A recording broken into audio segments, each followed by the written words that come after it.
Hey, welcome to Menu Mastery. This is the series where we help you build real confidence for your job in the hospitality industry. Today, we are tackling one of the biggest, most intimidating topics for any server, wine. Let's get right into it. You know this moment, right? A customer looks up, points to something on the menu, and hits you with that question. It happens all the time, and honestly, for a lot of new servers, it's probably one of the most stressful parts of the job. And you know what? It is totally normal to feel that way. Your heart starts pounding a little, you're trying to quickly remember all the rules for reds and whites, and you're just praying you don't recommend the wrong thing. That panic is real, but it really doesn't have to be your story. So here's the good news. You absolutely do not need to be a sommelier, some kind of wine genius. You just need a solid, practical foundation that you can start using on your very next shift. And that is exactly what we're going to do right now. By the end of this, you are going to feel so much more confident. Okay, so how do we take this huge, kind of scary topic and make it manageable? Well, we start by understanding that pretty much every single wine you're ever going to see fits into one of 5 simple categories.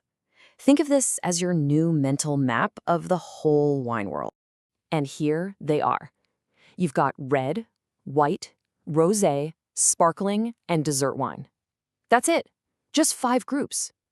Seriously, if you can just remember these 5, you're already understanding like 95% of the wines on any typical menu. Now, we are not about to learn 100 different types of grapes today. No way. We're going to focus on the absolute essentials, that heavy hitters, the most common red and white wines that your customers are ordering day in and day out. Let's build that core knowledge. Okay, for reds, let's just talk about the big 3. First up, Cabernet Sauvignon. I want you to think bold, strong, dark fruits. It's the perfect classic pairing for steak. Next, we've got Merlot. It's way smoother, a little softer, more red fruit flavors. It's fantastic with stuff like roasted meats or pasta. And then there's Pinot Noir. This one is much lighter, more delicate, a little earthy, which makes it super versatile. It can go with chicken, pork, even a fatty fish like salmon. And here's a perfect example of how you can use that. Let's say a customer can't decide between a Cabernet and a Merlot. You can jump in and confidently say, well, if you prefer something smoother and more approachable, our Merlot is excellent. How great does that sound? It's professional, it's helpful, and you could literally use that line tonight. All right, let's talk whites. Chardonnay is often that rich, buttery, creamy wine. So naturally, it's a perfect match for rich cream sauces. Sauvignon Blanc is pretty much the total opposite. It's crisp, it's fresh, it's zesty. That's your go-to for seafood and salads. And Pinot Grigio? It's the lightest of the bunch, super refreshing, and just ideal for light appetizers. Okay, pay attention here, because if you only remember one single thing about white wine, please make it this. The huge difference between Chardonnay and Sauvignon Blanc. Chardonnay, full-bodied, rich, buttery. Sauvignon Blanc, light-bodied, crisp, fresh. Just understanding this one contrast will solve most of your white wine recommendation problems, I promise.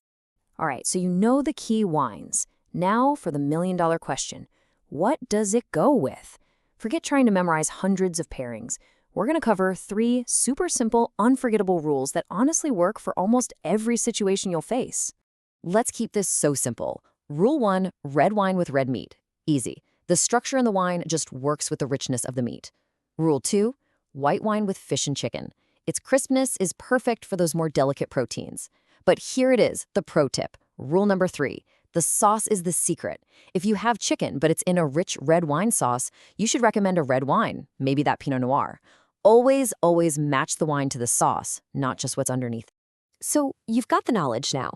Let's turn that knowledge into confident action. See, proper wine service, it isn't complicated. It's just a simple, elegant ritual that shows you're a professional and that you respect both the customer and the wine itself. Just follow these 4 steps and you'll look like a total pro. 1. Present the bottle to the person who ordered it. Make sure that label is facing them so they can see it. 2. Pour just a little taste, about an ounce, for them to approve. This is just to check if the wine has gone bad, not if they like it. 3. Once they give you the nod, serve the other guests, moving clockwise around the table, and you serve the host last. And 4, place the bottle on the table if it's a red, or pop it in an ice bucket if it's a white. Simple, professional, perfect. So let's just pause for a second. When you started this, you might have felt really anxious about wine. But look at what you know now. You've gone from feeling uncertain to having this clear, practical toolkit that you can start using tonight. You've totally got this. Let's just recap your new toolkit. You know the 5 basic categories of wine. You can confidently recommend the most popular reds and whites. You have simple, powerful rules for pairing, and you know the 4 steps to serve a bottle like an absolute pro. This is such a powerful foundation for your career. You have taken a huge step in mastering your menu knowledge today.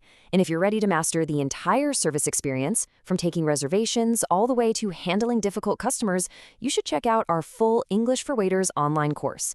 Just head over to theescellroom.com. It really is the perfect next step on your professional journey.